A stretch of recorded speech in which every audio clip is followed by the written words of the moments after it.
क्या आप जानते हैं कि महाशिवरात्रि के उस विशेष दिन की शुरुआत कैसे हुई थी और उस दिन की एक एक घड़ी में ब्रह्मांड में क्या बदलाव आए थे। लोग अक्सर इसे सिर्फ एक त्योहार मानकर मंदिरों की भीड़ में खो जाते हैं, लेकिन क्या आपने कभी सोचा है कि उस दिन काल के पहिए आखिर क्यों ठहर गए थे। आज की ये विशेष कहानी आपको समय के उस पार ले जाएगी, जहां आप देखेंगे कि कैसे उस दिन शून्य से शिव जी प्रकट हुए, कैसे माँ पार्वती जी के हजारों वर्षों का इंतजार खत्म हुआ और कैसे एक रात ने पूरी सृष्टि को विनाश से बचा लिया। आज हम महाशिवरात्रि के उस पूरे दिन का वो विवरण देंगे जो आपकी रूह को शिव भक्ति से शराबर कर देगा और आपको इस महापर्व का असली अर्थ समझाएगा। हेलो, सफ़र के साथ में मैं हूँ अशिमा। आप सभी का बहुत बहुत स्वागत है। पिछले एपिसोड में हमने देखा था कि त्याग कैसे हमें अहंकार से मुक्त कर ईश्वर के करीब ले जाता है, और आज आप सुन रही है इस नंबर एपिसोड में आज की कहानी महाशिवरात्रि स्पेशल।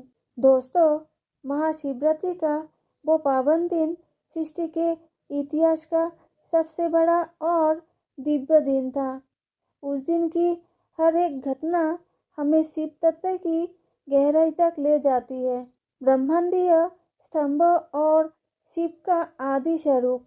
उस विशेष दिन की पहली बेला में जब चारों ओर अंधकार और शून्य था, तब ब्रह्मा जी और विष्णु जी के बीच श्रेष्ठता का विवाद शांत करने के लिए एक विशाल और अनंत ज्योतिर्मय स्तंभ प्रकट हुआ। ये स्तंभ कोई साधारण अग्नि नहीं थी, बल्कि स्वयं शिव जी का निराकार रूप था। उस दिन ये संदेश पूरी सृष्टि को मिला कि ईश्वर का ना कोई आदि है और ना कोई अंत। जिस स्थान पर वो स्तंभ धरती को चीरकर निकला था, वही आज ज्योतिर्लिंग के रूप में पूजे जाते हैं। महाशिवरात्रि का ये पहला रहस्य हमें अपने अहंकार को त्यागने की सीख देता है। माँ पार्वती जी की तपस्या और दिव्य विवाह।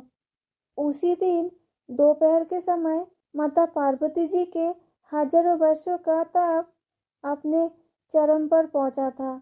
माँ पार्वती जी ने उस दिन अपनी अंतिम और सबसे कठिन परीक्षा दी थी।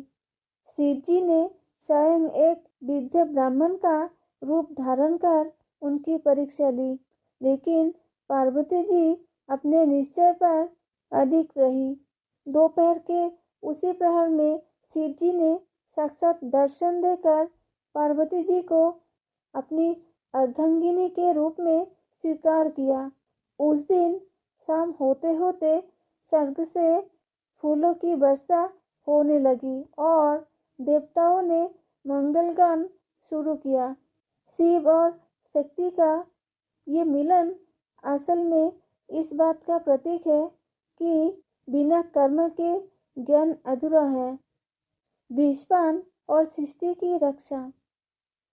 उसी दिन प्रदोष काल यानी शाम के समय जब समुद्र मंथन से निकला हलाहल विष पूरी सृष्टि को भस्म करने लगा था, तब शिव जी ने दयावश उसे अपनी अंजलि में भरकर पी लिया।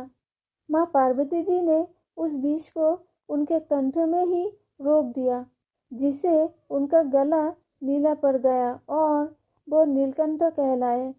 ये घटना हमें बताती है कि महाशिवरात्रि वो दिन है जब महादेव ने स्वयं कष्ट सहन कर पूरी मानवता को जीवन दान दिया था।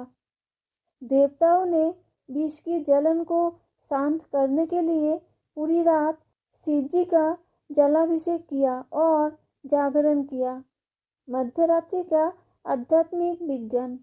महाशिवरात्रि की उस महान रात को ब्रह्मांड की ऊर्जा का प्रभाव ऐसा था कि मनुष्य की चेतना प्राकृतिक रूप से ऊपर की ओर बढ़ने लगी। शिव जी ने उस रात वरदान दिया था कि जो भी इस दिन और रात को जाकर शांत मन से मेरा ध्यान करेगा, उसके जीवन के सारे कष्ट और पाप धुल जाएंगे। ये दिन हमें सिखाता है कि शिव जी कहीं बाहर नहीं, बल्कि हमारे भीतर के उस शांत मौनों में है, जिसे हम केवल भक्ति और सच्चाई से पा सकते हैं। दोस्तों, महाशिवरात्रि के इस पावन दिन पर अपनी हर चिंता छोड़कर खुद को शिव जी के चरणों में समर्पित कर दे। फिर देखें जीवन कैसे बदलता है। अगर इस कहानी से आपको कुछ सीखने को मिला है तो कमेंट में हर हर महादेव जरूर लिखें। और ये कहानी अगर अच्छी लगे तो लाइक करें, शेयर करें। और अगर आपने अभी तक चैनल को सब्सक्राइब नहीं किया है तो अभी सफ़र के साथ चैनल को सब्सक्राइब करें और बेल आइकन दबा दें, ताकि आप कोई भी वीडियो मिस ना करें। और एक बात, सफ़र के साथ में मैं हूँ असीमा। शिव जी की कृपा आप सब पर बनी रहे। हर हर महादेव।